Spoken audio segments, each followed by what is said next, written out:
Greetings and salutations, friends, and welcome back to more Warhammer fantasy lore. Where today, we're going to talk about Bretonnia. We never talk about Bretonnia, do we? In fact, I'm pretty sure my last video on Bretonnia was years and years ago. Oh, Bretonnia. Bretonnia is the eternally neglected red-headed stepchild of Warhammer Fantasy. I believe they were actually the faction that went the longest, beyond, the Chaos Dwarves and shit, without an actual army book entry. In fact, Warhammer Fantasy died before the Bretonnians got a new army book. Oh, poor Bretonnia. And so as to right at least a tiny little portion of this epic wrong, today we are talking about the Grail Pilgrims, which are a rather neat little part of Bretonnian lore because, well, it puts the focus on the filthy, smelly, unwashed, barbarous, uncouth, and uneducated peasantry, rather than the shiny knights. Rarity in Bretonnian fluff, as I'm sure you'll understand. So, what is a Grail Pilgrim, and how does one become one? If ever you, as the common peasant, decide that you would love to leave your life of relative stability, security, and ample food supply, and instead put your miserable flea-bitten behind in grave, life-threatening danger consistently, whilst following around a person who wears full plate armor because of how ludicrously dangerous his ridiculous side job is, and he's armed to the teeth with the finest steel weaponry that money can buy in the entire realm of Bretonnia, whilst you are wearing raggedy old stinky pieces of half-formed cloth, occasionally protecting yourself with a rotten piece of plank, and wielding what can be most charitably described as a rusted, previously discarded, broken, and battered piece of vaguely sword-shaped iron. You know, sometimes being a serf just isn't actually all that bad. But if you are still intent on rejecting a life of bountiful turnips and comely port-bellied Frenchwomen, then becoming a Grail Pilgrim is actually remarkably simple. All you need to do is find a Grail Knight, and then follow him. Forever. There you go. That's all there is to it.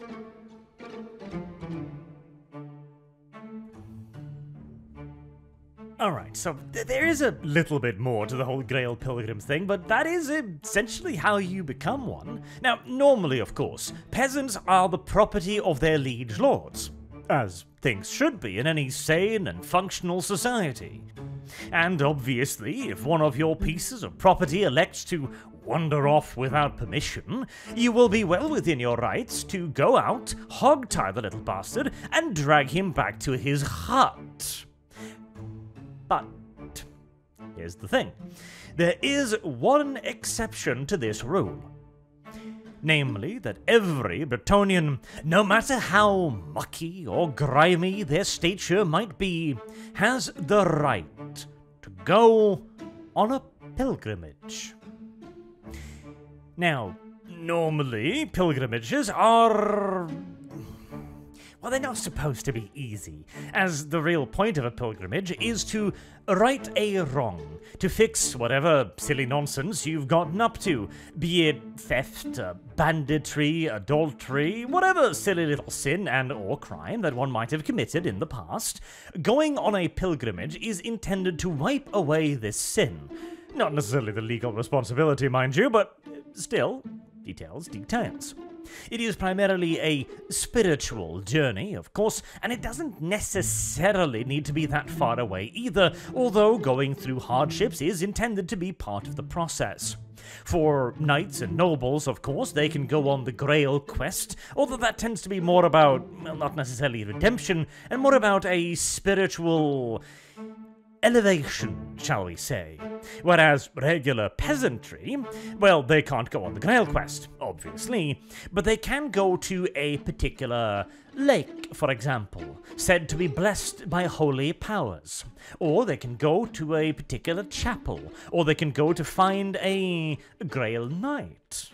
Which is where we return to today's topic, as Grail Knights are considered to be holy.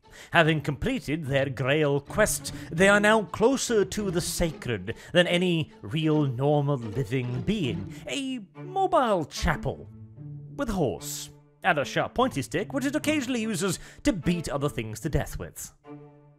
In fact, bludgeoning the life out of various creatures of non-Bretonnian origins and or race is the primary purpose of the Grail Knights, and also one of the reasons why the Grail Knight pilgrimage is considered to fulfill the requirements of being an act of self-deprivation, therefore fulfilling the requirements of an official pilgrimage, even though the Grail Knight rarely, if ever, actually acknowledges or even deigns to notice his little flock of followers. As Grail Pilgrim is very far from an official position. There really is no such thing, necessarily, which is why their name, Grail Pilgrims, doesn't refer to the knight they follow. They're not on the quest for the Grail, obviously, nor are they pilgriming at a certain position for a certain duration, etc. They're simply just following a Grail Knight, and thus they are Grail Pilgrims. Were it not for the protection offered to their holy pursuit by the rites of pilgrimage, they would be, by and large, viewed as a band of crazy bandits wandering the countryside. And occasionally, that is exactly what they are, because, again, the Grail Knight himself does not recognize his Grail Pilgrims, or at the very least, he very rarely, if indeed ever, does. And so obviously, he doesn't care for them.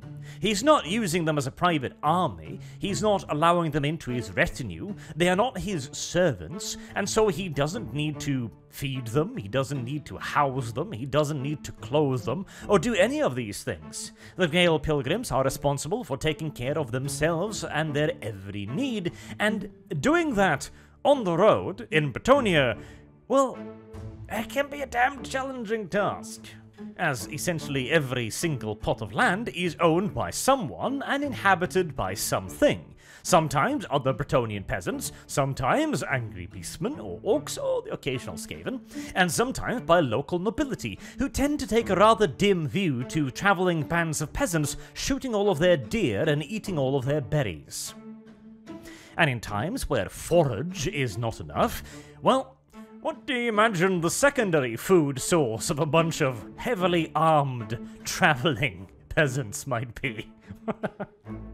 Well, let's just say that peasants recognize the weakness of other peasants, and they are of the opinion that it should be everyone's duty, nay, privilege, to support those on a holy errand with whatever food, water, and other shiny luxuries that they can spare, whether they know they can spare them or not.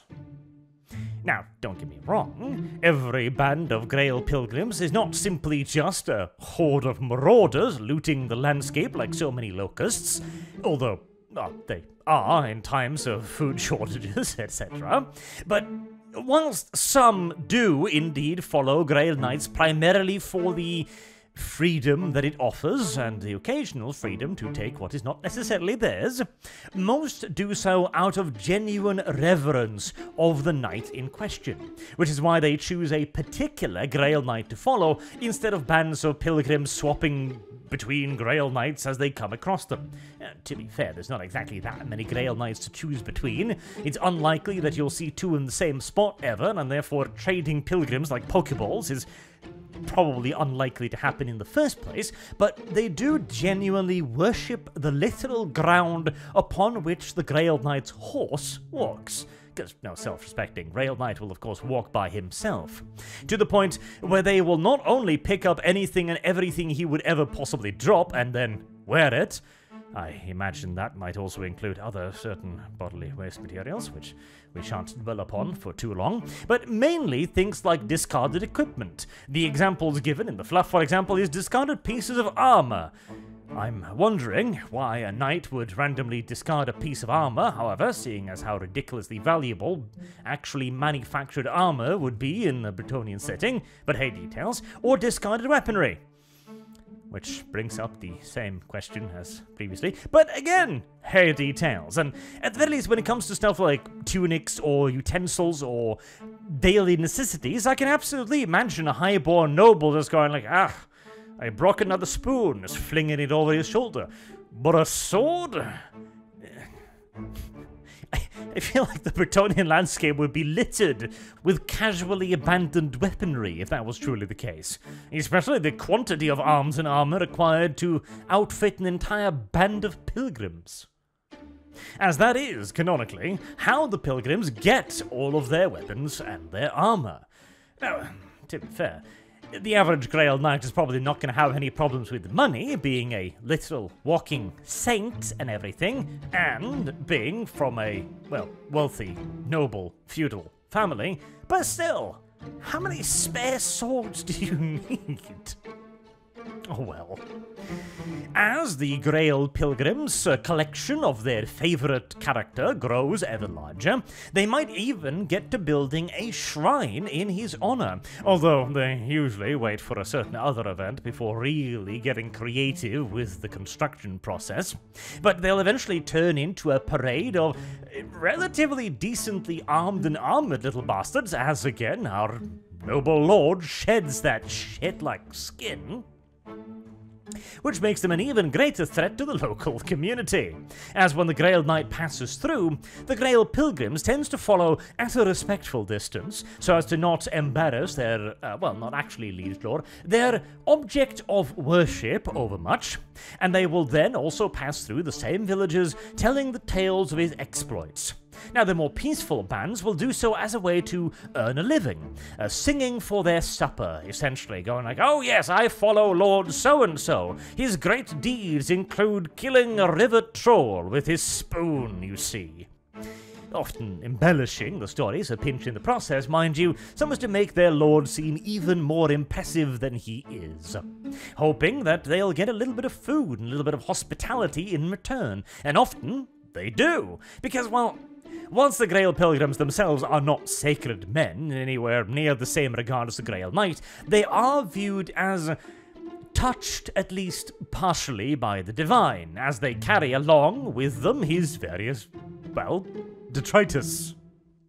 This will usually at least be enough to get them a meal or two, maybe a roof over their heads at the local temple or church or tavern, maybe even if they're particularly lucky, or they might be able to shack up in local peasant houses for the night before leaving early in the morning to continue stalking Sir Lancelot. And if during a particularly harsh winter, for example, or a period of famine after the turnip harvest failed, there is no hospitality to be had, well, you know, those damned roaming bands of beastmen and orcs and chaos marauders, burning innocent villages and huts to the ground and stealing all of the food. It's a damn menace, I tell you. Luckily, there's a Grail Knight and his followers in the neighborhood. I'm sure they'll take care of that nonsense. No time flat. And speaking of roaming bands of savages, the Grail Knight's main thing is, of course, going around dealing with just that sort of nonsense, although usually on a bit more of a large and impressive scale. Grail Knights prefer to kill big things like manticores or trolls or chaos beasts, etc.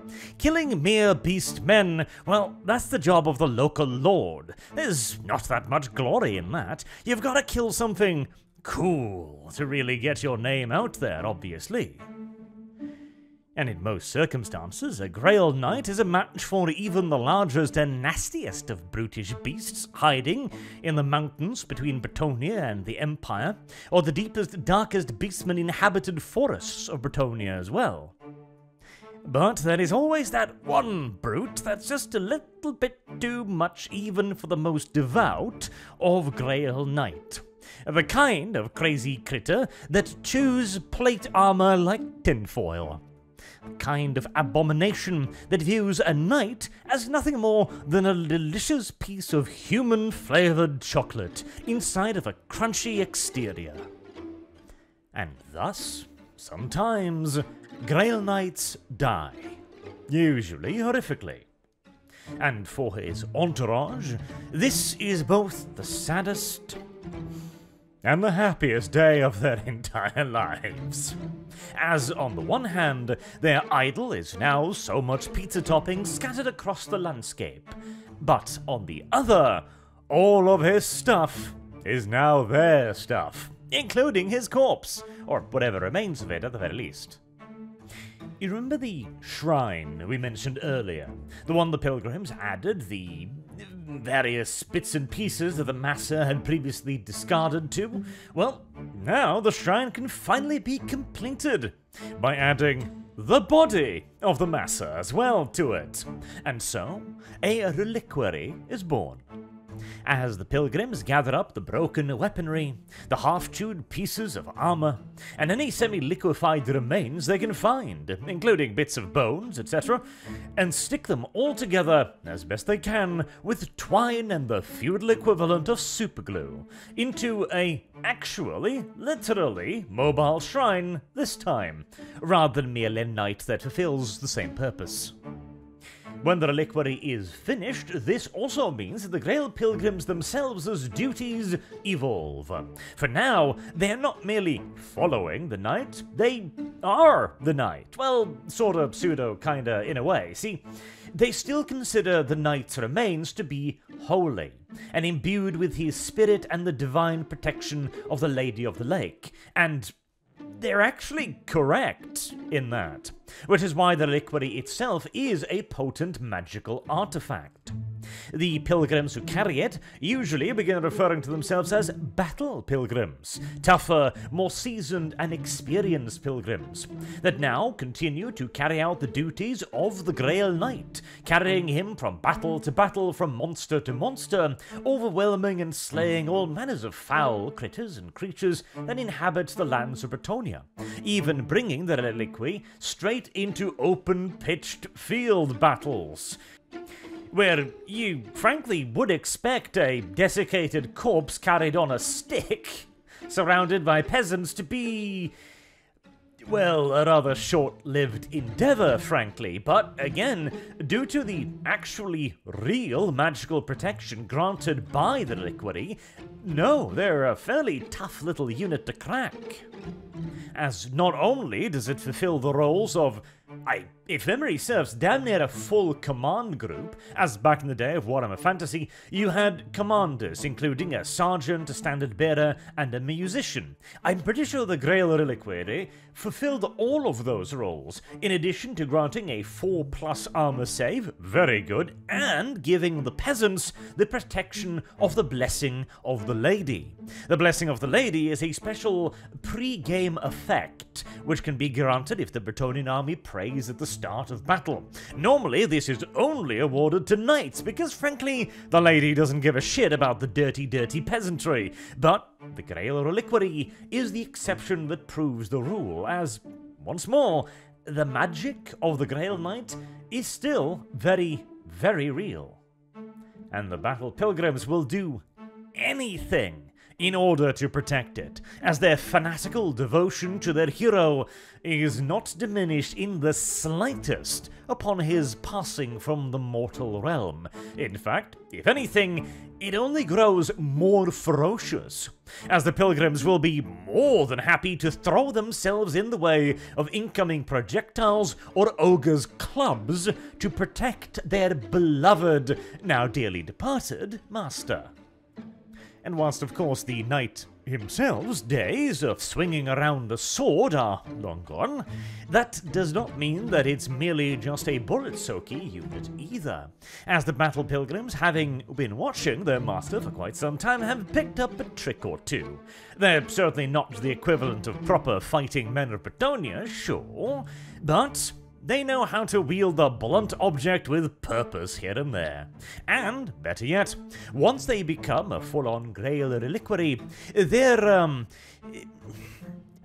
antagonistic interactions with other local peasantry tends to dry up as well. As mentioned previously, when just regular pilgrims come to town, most people do tend to at least try to help them out in return for receiving a half-assed blessing or two here and there and hearing about the exploits of their master.